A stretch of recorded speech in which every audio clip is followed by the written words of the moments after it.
Pick up a photograph from 1922. Any American city, it doesn't matter which one. Baltimore, Los Angeles, Minneapolis, St. Louis. Look at the streets. You'll see tracks, steel rails running down the middle of every major road, overhead wires, wooden poles, and these big, heavy streetcars packed with people. By 1920, electric streetcars dominated transit in nearly every American city with more than 10,000 people. 11 to 17,000 miles of track. More than 13 billion rides a year. That was the largest electric transit network ever built anywhere on Earth. Now look at those same streets today. The tracks are gone, the wires are gone, the stations torn down. And some of those same cities are now spending billions to build rail lines on the corridors they paved over. So here's what happened. And I want to be careful because this story gets exaggerated a lot. The real facts are strange enough without adding to them. In 1936, a company called National City Lines was reorganized into a holding company. It started as a small bus operation in Minnesota. Two brothers, Roy and Francis Fitzgerald, running a couple of buses. Nothing special.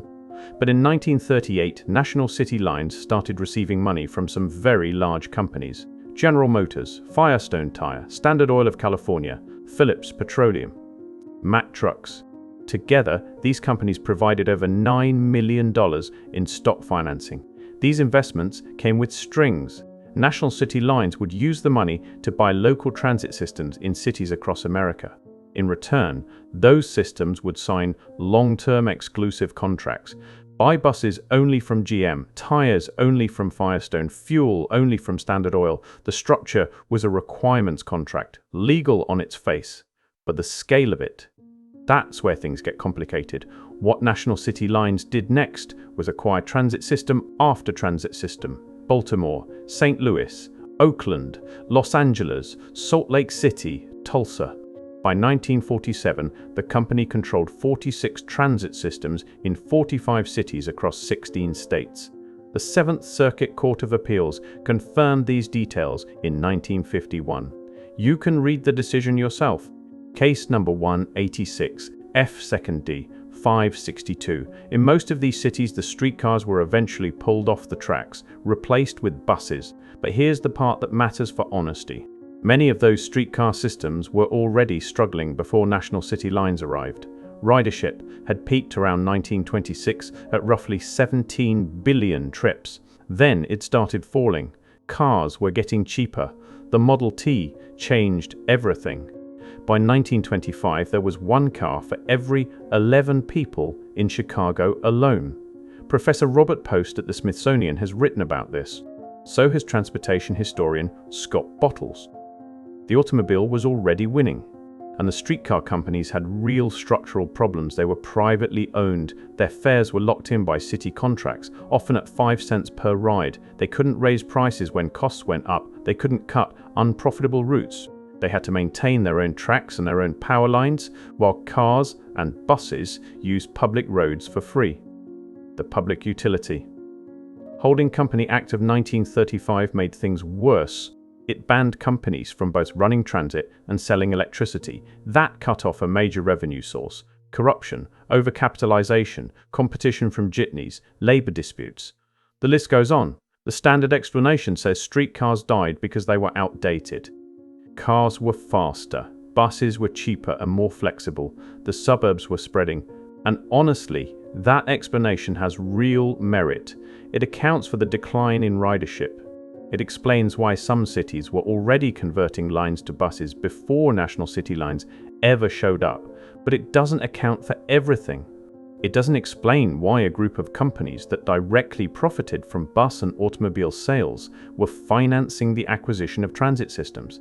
It doesn't explain the exclusive contracts that locked cities into buying only from those specific suppliers. And it doesn't explain what happened in 1949. In April of 1947, 9 corporations and 7 individuals were indicted in federal court. The charges fell under the Sherman Antitrust Act. 2 counts. First, conspiring to acquire control of transit companies and form a transportation monopoly. Second, conspiring to monopolize the sale of buses, tires, fuel, and related supplies to those companies. Here's what the jury decided. They acquitted on the first count. The court did not find a legally proven conspiracy to destroy streetcar systems, but they convicted, on the second count, GM, Firestone, Standard Oil, Mack Trucks, Phillips Petroleum, guilty of conspiring to monopolize the sale of buses and supplies to the transit companies they controlled. The verdict was upheld on appeal. The fine for General Motors was $5,000. Their treasurer, H.C. Grossman, was fined $1, $5,000, for a company that was already the largest corporation in the world. And that's the question I keep coming back to, if streetcars were already dying from market forces. Why were these companies spending millions to control what replaced them? Look at Minneapolis. The Twin City Rapid Transit Company ran one of the finest streetcar systems in the country. 900 cars, 523 miles of track, 200 million rides a year at its peak in the early 1920s. They had modern PCC streetcars. The system was well maintained. It was not failing. In 1951, a former National City Lines manager named Barney Larrick arrived in the Twin Cities. What followed was a hostile takeover tangled up with organized crime. Fred Osana, a local lawyer, and Larrick pushed through the bus conversion. In 1960, both men were convicted on 13 counts: mail fraud, wire fraud, interstate transportation of property taken by fraud, conspiracy. They went to prison. The people of Minneapolis and St. Paul paid $27.5 million for a bus conversion. The Minnesota Digital Library still holds the photographs. You can see the tracks being ripped out of Maryland Avenue in St. Paul. Gone. All of it, within a decade. Now, GM was not directly involved in that Minneapolis conversion. That's worth saying. But the method, the playbook, the people, they came straight out of the National City Lines network. Now look at Los Angeles. Pacific Electric, the red cars. In the 1920s, it was the largest electric railway system in the world. Nearly 1,500 miles of track. Over 2,500 daily services. You could ride from the mountains to the sea. The standard explanation says it was already losing money. And that's true. Pacific Electric ran at a loss for years. Southern Pacific Railroad kept it alive mostly for the freight revenue. But here's what's worth noticing. National City Lines, through its subsidiary Pacific City Lines, bought the Los Angeles Railway's yellow cars, not the red cars. The yellow cars ran in the densest neighborhoods of the city. The ones with the highest ridership, those were converted to buses. The red cars lasted until 1961, then died under a public transit authority that chose freeways over rail.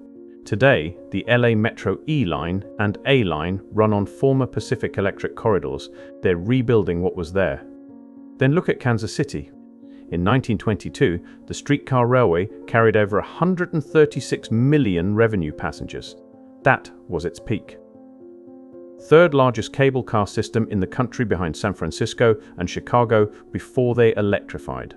Buses started appearing in 1924 and ridership slowly fell. By the 1950s, the streetcars were gone. In 2016, Kansas City opened a new streetcar line, 2 miles long, free to ride. It took nearly a century to bring back just 2 miles. Each of these cities has a reasonable local explanation. Los Angeles had the freeways. Minneapolis had the takeover. Kansas City had the automobile boom. Every case is different. The mainstream view that each system failed on its own terms has real merit. It does, but the pattern across all of them is harder to explain one city at a time, not in one place, not in two. Across 45 cities, the same holding company, the same investors, the same exclusive contracts, the same conversion from electric rail to gasoline bus. There's a gap here, and I want to be precise about what kind of gap it is. It's not a gap where someone hid something. It's a gap between what was legally proven and what actually happened. What the court proved was narrow. Supplier monopoly, exclusive contracts, that's the conviction. What the court did not prove was a coordinated plan to destroy streetcar systems specifically. That broader charge ended in acquittal. So the biggest question, whether there was a deliberate strategy to push America into automobile dependency, that was never fully answered in a courtroom. Martha Bianco at Portland State University has studied this case closely. Her work argues that the full decline of American mass transit was also a story of public policy failure. Fixed fares that couldn't keep up with inflation, massive road building subsidies that gave cars a free ride, literally. Suburban zoning that spread people too thin for rail to serve. had tax structures that punished rail operators and rewarded drivers. Not just one corporate plot, but a whole system of choices that made streetcars harder to run every single year. Historian Cy Adler reached similar conclusions. In 1974, an antitrust attorney named Bradford Snell testified before the Senate Subcommittee on Antitrust and Monopoly. He argued that GM had deliberately targeted public transit to increase automobile dependency. His testimony is in the Senate record. You can request it, but his work has been challenged. Several historians found parts of his claims overstated.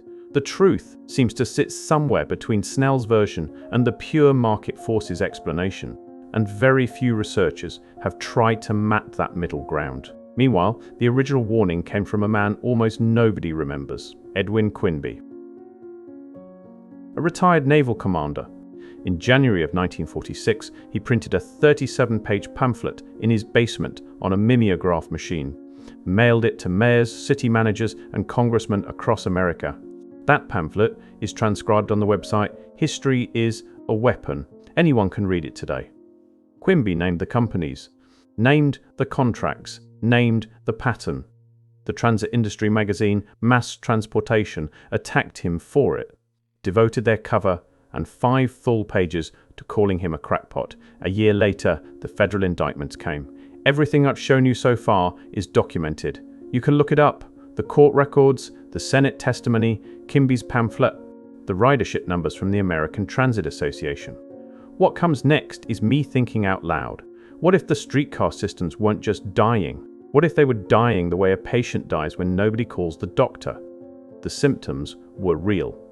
Falling ridership, fixed fares, competition from cars, but the treatment, investment, modernization, public ownership never came. And into that vacuum stepped a group of companies with every financial reason to make sure the patient didn't recover. That's one possibility. Here's what would test it. If someone mapped every city where National City Lines operated and compared ridership trends before and after acquisition, you'd see whether the decline accelerated or just continued on its own. That study, as far as I can find, has not been done at that scale. That's the kind of research that would settle this. Here's another possibility. What if this wasn't really about streetcars at all? Streetcars ran on electricity. Buses ran on gasoline. Every bus that replaced a streetcar was a permanent new customer for Standard Oil and Firestone and GM, not a one-time sale, a recurring dependency. If that was the logic, then the $5,000 fine wasn't a punishment, it was the cost of doing business. What would disprove that? If you could show that GM and Standard Oil would have made equal or greater profits by keeping electric transit alive, I don't think you can, but I'd want to see someone try. And one more thought. What if the real damage wasn't the loss of the streetcars themselves? What if it was the loss of the corridors, the rights-of-way, the dedicated lanes? Once the tracks were pulled up and the roads were paved over, those corridors became car lanes. And once they became car lanes, the political cost of turning them back into rail corridors became enormous. That's the part that feels irreversible. Today, building new light rail in the United States costs an average of $200 million per mile. Some projects cost far more. We're paying hundreds of millions to rebuild what once existed. These aren't answers, they're directions, and almost no one has walked down them yet. That photograph from 1922 is still in the archive. The steel rails, the overhead wires, the packed streetcars. You can hold it in your hand. You can compare it to what's outside your window right now. And if you drive through Chicago today, or Los Angeles, or St. Paul, you might pass over a patch of worn asphalt where something catches your eye. In July of 2025, construction crews on Lincoln Avenue in Chicago tore up a stretch of road and found streetcar tracks still there. Rails and wooden ties buried under layers of asphalt for decades. WTTW reported that most of Chicago's old streetcar rails were never ripped out. They were simply paved over, still there, still solid, waiting under every lane of traffic, and nobody thinks to look down. The tracks outlasted the companies that buried them. That tells you something about what was lost.